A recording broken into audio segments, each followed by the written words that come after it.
Hello everyone, welcome to my channel Jaiswal Coaching. Today we are going to deal with the next topic of this chapter, conduction of information by hormones, and we have already completed the 3 videos, and today we are going to deal with all the hormones of the human body as well as plant. And फिर उसके बाद हम एक topic बचेगा इस chapter से, reflex action. इस topic से पहले है एक्चुअली इस बुक में रिफ्लेक्स एक्शन, लेकिन मैं पहले जो हार्मोन्स हैं उनके बारे में कंप्लीट करना चाहती हूँ. उसके बाद जो है रिफ्लेक्स एक्शन हम देखेंगे. इस टॉपिक को मैं आपको नोट्स के थ्रू समझाऊंगी, लेकिन नोट्स से समझने से पहले इसकी जो डायग्राम है उसको देख लेते हैं. ठीक है, तो ये है फीमेल बॉडी, ये है मेल बॉडी. इनमें ग्लैंड्स रहते हैं जिससे हार्मोन रिलीज होते हैं. हार्मोन क्या है? एक केमिकल है जो कि बॉडी को रेगुलेट करता है. आगे मैं नोट्स में सारा चीज़ बताऊंगी, लेकिन सबसे पहले हम स्ट्रक्चर को देख लेते हैं. तो पिट्यूटरी ग्लैंड मेल में भी होता है, फीमेल में भी होता है. इससे बहुत सारे हार्मोन्स निकलते हैं. कहाँ पे होता है? ये ब्रेन में होता है. उसके बाद पैराथायराइड ग्लैंड जो है वो नेक में होता है. थायराइड ग्लैंड भी नेक में होता है. ठीक है, सेम मेल में भी ये होता है, पैराथायराइड ग्लैंड और थायराइड ग्लैंड. उसके बाद है किडनी के जस्ट ऊपर में एड्रिनल ग्लैंड होता है जिससे हार्मोन रिलीज होता है. ये हार्मोन्स के नाम मैं नोट्स में ही सारा डिटेल में बताऊंगी. उसके बाद बॉडी में पेनक्रियाज होता है. पेनक्रियाज से भी हार्मोन रिलीज होता है ना, पहले भी पढ़ चुके हैं ये. उसके बाद फीमेल में ओवरी और मेल में टेस्टिस, ये दोनों से भी हार्मोन रिलीज होता है जो कि बॉडी में चेंजेस आते हैं जिन हार्मोन से. ठीक है, तो आपको स्ट्रक्चर्स अच्छे से समझ में आ गया होगा कि कौन सा ग्लैंड कहाँ सिचुएटेड होता है. उसके बाद एक एक ग्लैंड के बारे में हम नोट्स के थ्रू देखते हैं. चलिए स्टार्ट करते हैं इंडोक्राइन ग्लैंड के बारे में. तो सबसे पहले जानना है हमें कि इंडोक्राइन ग्लैंड होता क्या है. इंडोक्राइन ग्लैंड आर टिश्यू, ये क्या है? टिश्यू है या फिर ऑर्गन है जो कि एक्सक्रीट करते हैं केमिकल सब्सटेंस ब्लड में. डायरेक्टली ब्लड में केमिकल सब्सटेंस रिलीज करते हैं या एक्सक्रीट करते हैं, उसको इंडोक्राइन ग्लैंड कहते हैं. तो अभी हमने डायग्राम के थ्रू देखा था, है ना. तो फिर से एक डायग्राम है जिसको मैंने बनाया, तो उसमें से देख लेते हैं. ब्रेन में पीनियल ग्लैंड होता है, पिट्यूटरी ग्लैंड होता है, नेक में थायराइड ग्लैंड होता है, पैराथायराइड ग्लैंड होता है, थाइमस होता है, एड्रिनल ग्लैंड होता है, पेनक्रियास होता है, और फीमेल में ओवरी और मेल में टेस्टिस होता है. तो ये जो है अभी थोड़ी देर पहले हमने डायग्राम में देखा था.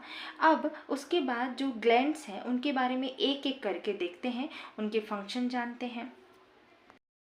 तो सबसे पहला है पिट्यूटरी ग्लैंड.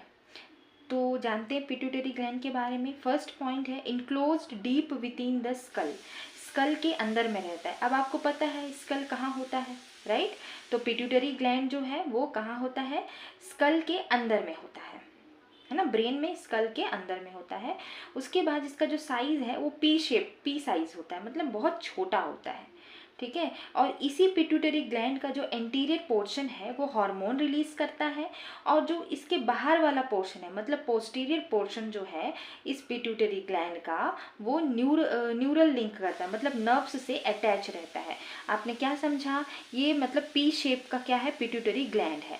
अब इसमें जो अंदर वाला पोर्शन है पिट्यूटरी ग्लैंड का एंटीरियर पोर्शन वो हार्मोन रिलीज करता है, और बाहर का जो पोर्शन है वो नर्व से लिंक रहता है ना, जो जितने भी नर्व्स है ना उससे लिंक रहता है पोस्टीरियर पोर्शन. ठीक है, अब उसके बाद नेक्स्ट पॉइंट है regarded as master gland. Pituitary gland को मास्टर ग्लैंड भी कहते हैं, तो ये मोस्ट इंपॉर्टेंट पॉइंट है. ठीक है, क्योंकि ये कंट्रोल करता है बाकी ग्लैंड्स को अपना फंक्शन करने में. इसे मास्टर ग्लैंड क्यों कहते हैं? क्योंकि ये कंट्रोल करता है बाकी ग्लैंड को बाकी ग्लैंड के फंक्शन में, कि वो अच्छे से काम करे, और वो कौन सा हार्मोन रिलीज करेगा वो भी रेगुलेट करता है. कौन? Pituitary gland. नेक्स्ट पॉइंट है it stimulate adrenal gland. Adrenal gland को स्टिमुलेट करता है कि वो क्या सिक्रीट करे? कॉर्टिसोल सिक्रीट करे, है ना. एड्रिनल ग्लैंड क्या सिक्रीट करता है? कॉर्टिसोल. ठीक है, तो वो भी कौन उसको इंफॉर्मेशन देता है एड्रिनल ग्लैंड को कि कॉर्टिसोल रिलीज करने के लिए? Pituitary gland. उसके बाद नेक्स्ट पॉइंट है इट ऑल्सो सिक्रीट प्रोलैक्टिन, है ना. ये प्रोलैक्टिन भी सिक्रीट करता है. प्रोलैक्टिन क्यों सिक्रीट करता है, क्या काम में आता है? ये मिल्क के प्रोडक्शन में. जैसे कोई फीमेल है अपने बेबी को फीड करना है उसे, तो उसमें कौन सा हार्मोन रिलीज होता है? प्रोलैक्टिन हार्मोन रिलीज होता है. कौन करवाता है? पिट्यूटरी ग्लैंड, ताकि मेमोरी ग्लैंड से मिल्क रिलीज हो सके. तो आपको पिट्यूटरी ग्लैंड बहुत अच्छे से समझ में आ गया होगा। ये बहुत इंपॉर्टेंट है और इसे जानना भी बहुत ज़्यादा इम्पॉर्टेंट है। देखेंगे थायराइड ग्लैंड के बारे में। इसमें पहला पॉइंट है, ये नेक के फ्रंट में होता है, ठीक है, found at front of the neck, मतलब गले के पास होता है। ये ब्राउनिश रेड कलर का होता है थायराइड ग्लैंड। ये सिक्रीट करता है हार्मोन जिसको थायराइड हार्मोन कहते हैं, है ना। और ये जो है ये बॉडी की जो रेट ऑफ मेटाबॉलिज्म है उसको इन्फ्लुएंस करता है, मतलब ग्रोथ में हेल्प करता है, ठीक है। थायराइड ग्लैंड को या थायराइड हार्मोन को ग्रोथ हार्मोन भी कहा जाता है। इससे बॉडी का ग्रोथ होता है, ठीक है। तो आपको याद रहेगा थायराइड ग्लैंड से कौन सा हार्मोन निकलता है, थायराइड हार्मोन निकलता है, जो कि क्या काम करता है, बॉडी के ग्रोथ में काम करता है, ठीक। अब उसके बाद है पैराथायराइड ग्लैंड। पैराथायराइड ग्लैंड जो है वो भी 4 स्मॉल ग्लैंड है, जो कि थायराइड ग्लैंड के पीछे होता है, ठीक है। नेक में होता है ये भी, लेकिन ये थायराइड ग्लैंड के पीछे होता है। इसका फंक्शन देखते हैं।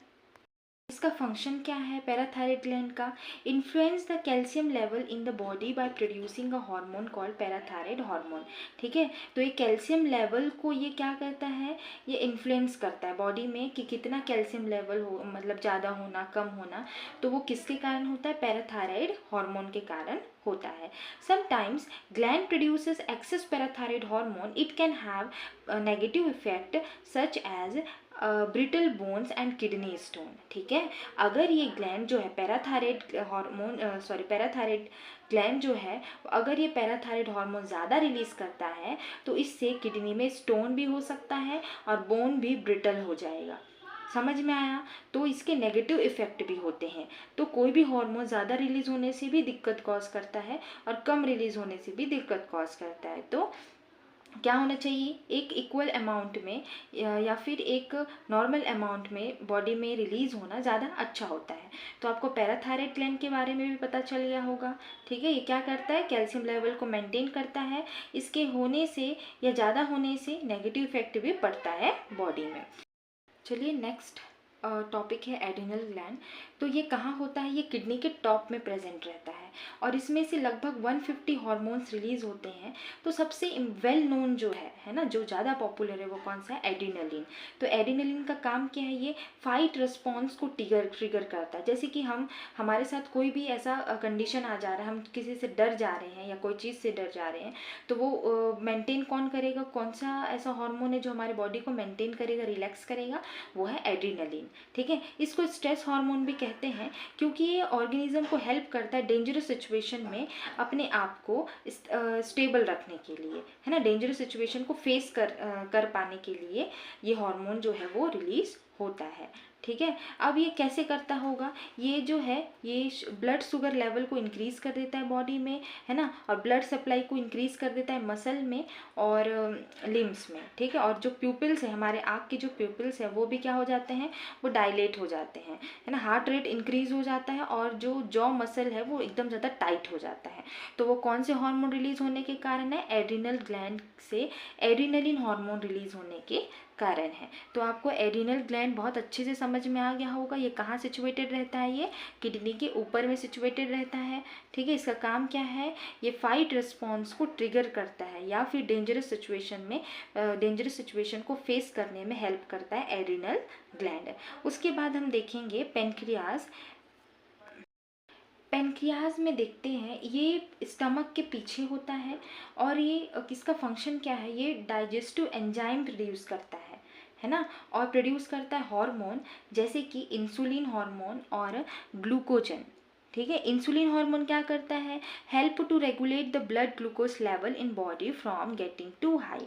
हमारे बॉडी में जो ग्लूकोज लेवल है उसको मेंटेन करने में या फिर शुगर लेवल को मेंटेन करने में इंसुलिन हेल्प करता है। अगर शुगर ज़्यादा हो जाता है बॉडी में तो इंसुलिन उसको क्या करेगा, रेगुलेट करेगा, मेंटेन करेगा। अगर बहुत ज़्यादा हो गया, इंसुलिन कम हो गया, तो बॉडी में क्या हो जाता है, डायबिटीज़ हो जाता है। बॉडी को डायबिटीज़ या फिर शुगर नाम की बीमारी हो जाती है। उसमें क्या होता है, इंसुलिन जो है वो कम है बॉडी में और शुगर लेवल बहुत ज़्यादा है और इंसुलिन उसको रेगुलेट नहीं कर पा रहा है। इसीलिए तो डॉक्टर्स क्या प्रिस्क्रिप्शन देते हैं कि इंसुलिन बाहर से आप इंजेक्ट कीजिए, इंजेक्शन लगाइए, है ना। शुगर पेशेंट को देखा होगा आपने कि वो या तो टैबलेट लेते हैं या इंजेक्शन लेते हैं खुद से, ठीक है। या फिर ग्लूकोजन ये रिलीज करता है हार्मोन। ग्लूकोजन क्या करता है, active when blood glucose level are low. जब ग्लूकोजन कब एक्टिव होता है, जब ग्लूकोज लेवल कम हो जाता है बॉडी में, ठीक है। बॉडी में ग्लूकोज लेवल कम होना भी तो अच्छा नहीं है ना, कमजोरी होगा, ठीक है। तो ये दोनों जो है इंसुलिन और ग्लूकोजन हार्मोन रिलीज होता है कहाँ से, पेनक्रियाज से। तो अब हम देखेंगे गोनड्स के बारे में। हमने 2 गोनड्स पढ़े हैं, है ना। कौन कौन सा, मेल में टेस्टिस और फीमेल में ओवरी, ठीक है। तो ये जो ओवरी है और टेस्टिस है वो भी हार्मोन रिलीज करते हैं जो कि बॉडी में चेंजेस आते हैं, जिस हार्मोन से बॉडी में चेंजेस आते हैं। तो ओवरी से कौन सा हार्मोन रिलीज होता है, ईस्ट्रोजन। ईस्ट्रोजन जो होता है वो रिप्रोडक्शन के लिए इम्पॉर्टेंट होता है। और प्यूबर्टी, फीमेल में जब प्यूबर्टी का एज आता है तो जो बॉडी में चेंजेस होता है, मतलब जैसे कि हेयर डेवलपमेंट, ब्रेस्ट डेवलपमेंट, है ना, जैसे कि हेयर का ग्रोथ होता है ना बॉडी में, और मेंस्ट्रुअल साइकिल स्टार्ट होना, वो सब कौन से हार्मोन के कारण होता है, ईस्ट्रोजन के कारण होता है, ठीक है। तो वो कहाँ रिलीज होता है, वो फीमेल में रिलीज होता है। कौन से ग्लैंड के थ्रू, ओवरी के थ्रू, ठीक। अब टेस्टिस, टेस्टिस से कौन सा हार्मोन रिलीज होता है, टेस्टोस्टेरोन हार्मोन रिलीज होता है। ये कहाँ होता है, मेल में होता है, ठीक है। तो ये हार्मोन जो है वो भी प्यूबर्टी की एज में मेल में क्या रिलीज करवाता है, टेस्टोस्टेरोन रिलीज करवाएगा टेस्टिस, और उससे क्या क्या चेंजेस होगा बॉडी में, वही हेयर ग्रोथ आना, आवाज़ चेंज होना, है ना, बॉडी का ग्रोथ होना, और साथ साथ स्पर्म प्रोडक्शन होना। उस टाइम से मेल में स्पर्म का प्रोडक्शन स्टार्ट हो जाएगा, ठीक है, टेस्टोस्टेरोन के हार्मोन, टेस्टोस्टेरोन के रिलीज होने से। तो आपको याद हो गया होगा, ओवरी से कौन सा हार्मोन रिलीज होता है, एस्ट्रोजन, और टेस्टिस से कौन सा हार्मोन रिलीज होता है, टेस्टोस्टेरोन। दोनों जो है वो सेक्सुअल रिप्रोडक्शन में हेल्प करता है, ठीक है। तो गोनड आपको आई होप कि बहुत अच्छे से समझ में आ गया होगा। मैं बार बार इसीलिए बता रही हूँ कि ताकि आप हार्मोन्स को याद कर लीजिए, है ना। पेनक्रियाज से इंसुलिन और ग्लूकोजन आपको अभी भी याद होगा। तो ये जो हार्मोन्स है, मतलब आपको बस हार्मोन याद करना, साथ साथ फंक्शन, इसका क्या फंक्शन है, भले छोटा याद कीजिए लेकिन अच्छे से याद कीजिए। अब देखते हैं नेक्स्ट हार्मोन के बारे में। अब देखते हैं पीनियल ग्लैंड के बारे में। पीनियल ग्लैंड कहाँ होता है, located between 2 halves of the brain.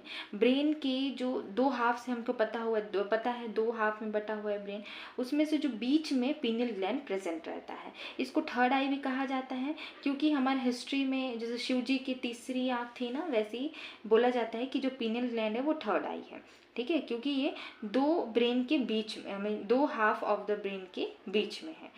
अब ये प्रोड्यूस करता है मेलेटोनिन हार्मोन, जो कि हमको इंटरनल क्लॉक को मेंटेन करता है। मेलेटोनिन क्या करता है, हमको स्लीप साइकिल को मेंटेन करता है, कि जैसे हमको नींद आती, जिस टाइम में हम सोते हैं उसी टाइम में हमें नींद आती है, राइट।